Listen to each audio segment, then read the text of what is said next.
Hello, good morning. So, good morning is the time appropriate greeting. So, wherever you are, please consider my good morning as your time appropriate greeting.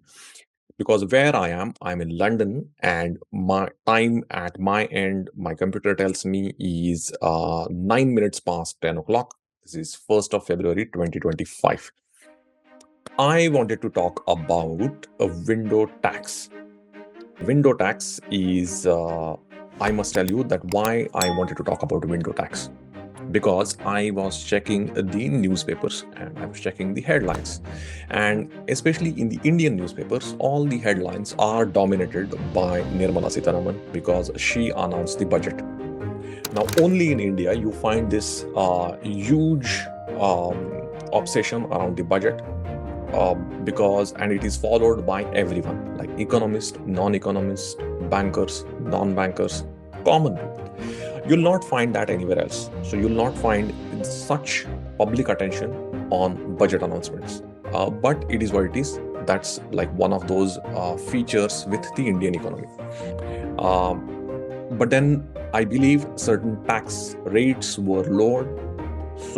And then before that, Nirmala Sitharaman also was butt of lots of jokes. So there were lots of WhatsApp jokes, memes were circulating where people were making fun of Nirmala Sitharaman. They thought that they are getting a raw deal and she has put up the taxes way too high.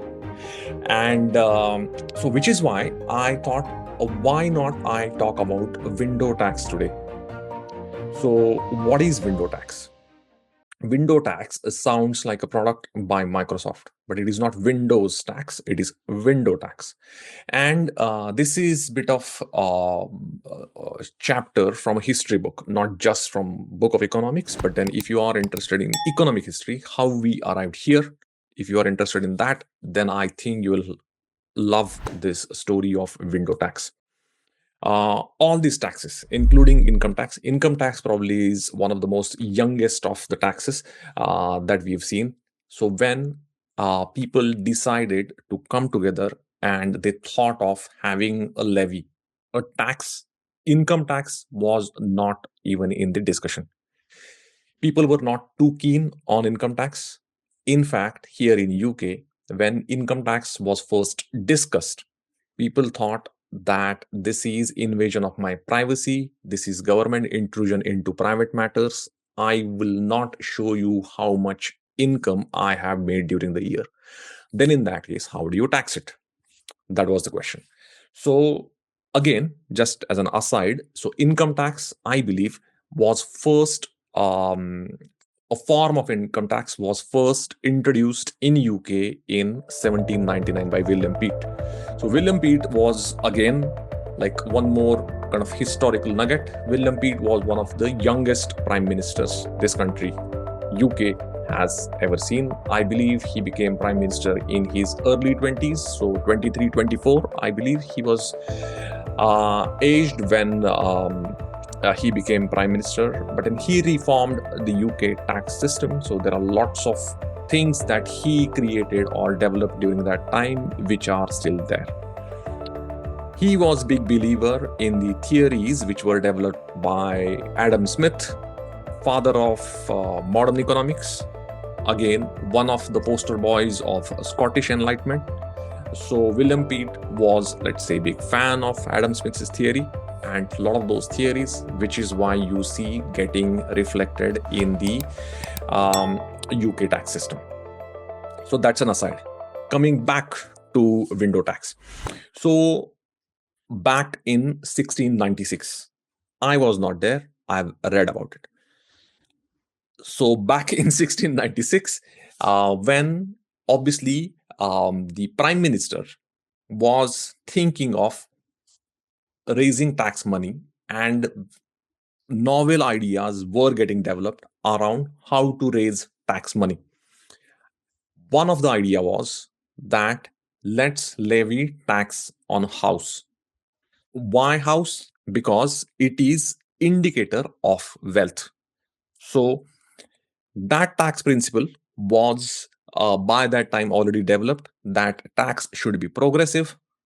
We can't tax everyone at the equal rate because that hampers the tax collection and it is not just and equitable. So they thought of taxing the indicator of wealth, which is a house. So house has to be taxed, big house has to be taxed. But then how do you define a big house? A big house is a house which has got more than 10 windows. That is how a tax law was developed. So if your house has more than 10 windows, then you owe the government 2 shillings. 2 shillings in today's money is, I think, 20p. So what? 1/5 of £1. So that is how the tax law was developed. And then again, tax rate went up because it was a progressive tax. The idea was that we should tax the property owners. Like any other tax law, this tax law was not drafted as well as it should have been. The main part that they should have defined was around window. So the window itself was not defined well. So every hole in the wall was counted as window and tax was recovered on that. So which is when, so that is one. Number two problem was that if there is a big property and there are tenements, again in that property there are smaller houses and these smaller houses are let out, are rented out. Then in that case, which property you should count? The small tenement should be counted as a property and windows of that property should be counted, or the big property and windows of that big property, that the windows should be counted. So these sort of questions were rife back then. I don't think they got definitive answers. Again, maybe the enforcement was far too stringent, because what started is the property owners, they said, okay, I will pay tax on this whole property at the highest rate, but I will pass on that tax to my tenants. So this is again what the analysts call as a second order effect. So that was the second order effect of that tax. Then one more second order effect was more behavioral. Well, people said that I don't want to pay tax. So how I can avoid tax within the legal framework? I can just close the window. When I say I can close the window, you have to close the window permanently. And that is what people started doing. They just started closing the windows permanently.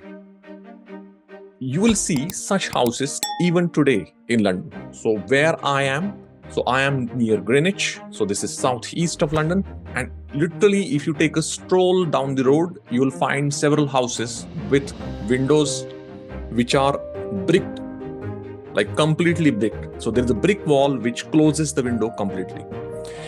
And you can still see the window frame and the window seal. So you can see that once upon a time there was a window, now that window is closed. So there were several houses which deployed this policy to avoid the taxes. Again, we were going through the second order effects of a window tax. One more kind of unforeseen effect of this tax was, because of the closed windows, there was lack of sunlight, there was lack of ventilation, and it started reflecting poorly on people's health, which was an obvious impact.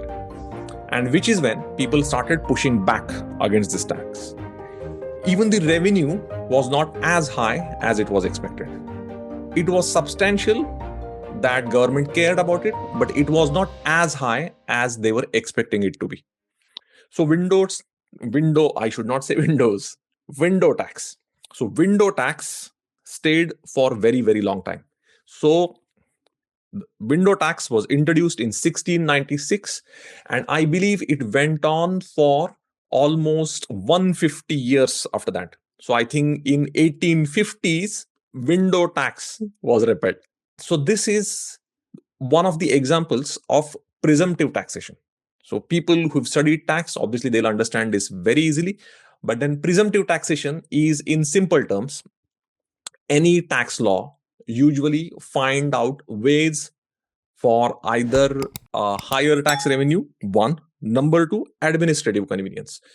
For these two reasons, they identify certain indicators of income or wealth, and they decide that if we see these indicators, we are going to tax it.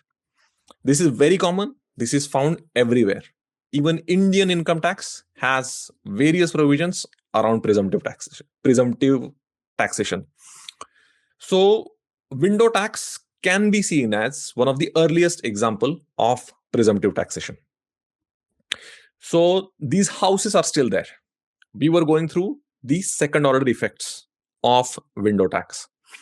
One more effect was that if a house has a closed window, that was sign that this property is owned by one property owner. So it was also sign of wealth. It almost became part of design of the property. It was so commonplace that people expected some of the windows closed up, some of the windows bricked up. It stayed. It became part of the design. It became part of architectural feature. So there are many houses which were built much later, which were built after, say, 1850s or even in 20th century. But they had Georgian architecture. They still had the windows bricked up. So that became a design. So you will find houses of two nature. One which is genuinely old, where there is a window which is completely closed up. And secondly, there are new builds which are built on, which has slightly classic look. So there is a Georgian architecture there, and you'll find windows completely closed. So one tax law which had so many other effects, and it impacted so many other spheres of life. I was thinking of window tax, and which is when I could recall one of the interview by P. Chidambaram. Obviously, was in government for a very, very long time. So he was the commerce minister to start with, and then he became finance minister. Obviously, he participated in various discussions when he was in the government. Either he chaired so many meetings, or at least he had a place on the table when a lot of important money bills were discussed.